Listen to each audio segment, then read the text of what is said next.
Welcome back to our channel Jiyo Zindagi. और आज का वेदर बहुत सुनहरा है और अभिषेक जी यहाँ पर हैं। हेलो अभिषेक जी। नमस्कार। तो आज मेरा क्वेश्चन है कि बॉडी को डिटॉक्स कैसे किया जाए और फास्टिंग के क्या क्या बेनिफिट्स हैं।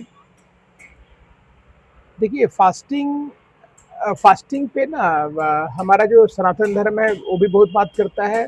और असल में ये जो आपका एक जापानी वैज्ञानिक थे, उनको ऑटोफेजी पे नोबेल मिला हुआ है। ऑटोफेजी होता है जब हम उपवास में रहते हैं तो हमारा बॉडी जो है वो हमारे मतलब जो जो हमारा जो मल है, हमारे शरीर में हर तरह का मल बनता है। हमारा मल सिर्फ जो हमारे पोटी से निकलता है वही मल नहीं होता है, पूरे शरीर में हर जगह पे मल बनता है। जैसे आप इसके ऊपर का जो कफ है वो भी मल है आपका, वो शरीर की गंदगी। तो जब हम फास्टिंग में रहते हैं तो हमारा शरीर का जो जीवनी शक्ति है, जो वाइटल एनर्जी है, वो पाचन क्रिया का काम छोड़ देती है। और जब पाचन रुक जाता है तभी सफाई शुरू होती है। सफाई का मतलब हुआ कि शरीर को समय मिला तो शरीर अपने मतलब जैसे होता है ना कि हम लोग छुट्टी लेके दिवाली में सफाई करते हैं, तो वो सफाई का काम हो जाता है उस समय में कि घर में जो एक्स्ट्रा गंदगी है उसको साफ होता है। तो उपवास जो है वो आपको सफाई कराता है। असल में फास्टिंग तो इंग्लिश वर्ड है, उपवास जो है ना वो आध्यात्मिक वर्ड है। उसका मतलब होता है उपवास, मतलब उसके बगल में जाके बैठना, मतलब आपका जो परम है उसके साथ में एकाग्रचित होना, उसको बोलते हैं उपवास। वहीं से ये उपवास आया है, क्योंकि एकाग्रचित तभी हो पाएगा जब आपका शरीर साफ रहेगा। एक कबीर साहब का बहुत अच्छा दोहा है ना कि नदी किनारे मैं खड़ी ज्यों जल मैला होए, नदी किनारे मैं खड़ी ज्यों जल मैला होए। लेकिन बोला गया है कि लग रहा है कि मैं नदी के किनारे खड़ी हूँ और मेला जल है, लेकिन मैं साफ हूँ, मुझे हमें ऐसा लगता है। लेकिन आ, लेकिन क्या हुआ है कि अगला बार में बोल रहे हैं कबीर साहब कि मैं मैली पिया उजरे मिलन कहाँ से होए। असल में जो उपवास का जो मतलब है ना, हमें लगता है कि नहीं ये खाना पीना और जो जीवन शैली हम जी रहे हैं वही सही है, हम प्रोटीन खाएंगे, हम ये करेंगे, हम जो है ना पूरा से हम चिकन दबाएंगे। लेकिन बात क्या है ना कि सफाई जरूरी है। आपका जो मैल है ना, वो मैल निकलना जरूरी है। आपको ये जानना जरूरी है कि आप साफ नहीं हैं, आप गंदे हैं। और गंदा का मतलब हुआ कि वो भीतर का वेस्ट, उस आप देखने में गोरे लग सकते हैं लेकिन अंदर से आपका जो टॉक्सिन है वो बढ़ता जा रहा है। तो ये बढ़ता हुआ टॉक्सिन है ना, उस टॉक्सिन को डिटॉक्सिफिकेशन करने के लिए उपवास बहुत सटीक होता है।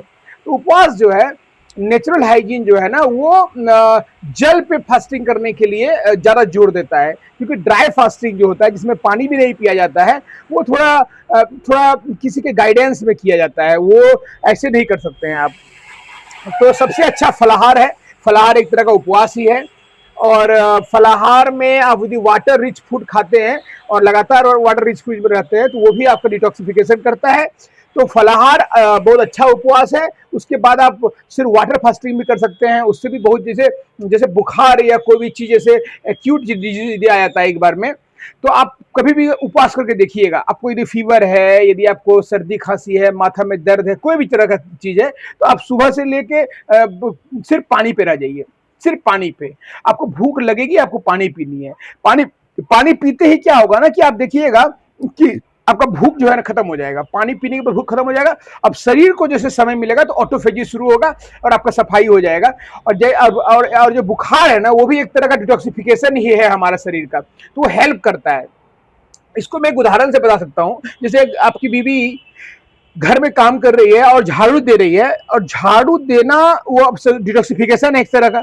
तो वो डिटॉक्स कर रही है आपके घर को, और उसी समय में आपने उन्हें कोई काम दे दिया। तो जब आप उनको कोई काम देते हैं कि जाओ किचन में ये करो या वो करो, तो आप जैसे कुछ बोलते हैं ना, तो वो क्या करती है, झाड़ू पटक के चली जाती है किचन में। वही हाल शरीर के साथ में भी है कि वाइट एनर्जी एक ही काम कर सकती है, या तो पाचन में लगी रहती है या तो हीलिंग में लगी रहती है। तो जैसे ही हम पाचन रोकते हैं तो हीलिंग शुरुआत हो जाता है। तो हीलिंग की शुरुआत करने के लिए हमें ये वाला बंद करना पड़ेगा। ये एकमात्र होल ऐसा होल है जिससे सारा चीज अंदर जा रही है, और निकालने के लिए पूरा शरीर बना हुआ है, हमारा रोमकूप बना हुआ है, हमारा नाक, आंख, ये जो पूरा का पूरा 10 दिशाओं वाला जो शरीर है, ये शरीर जो है डिटॉक्सिफिकेशन का मशीन है। तो हम तब डिटॉक्सिफिकेशन कर पाएंगे, हम तब अपने विष को निकाल पाएंगे जब हम उपवास करेंगे।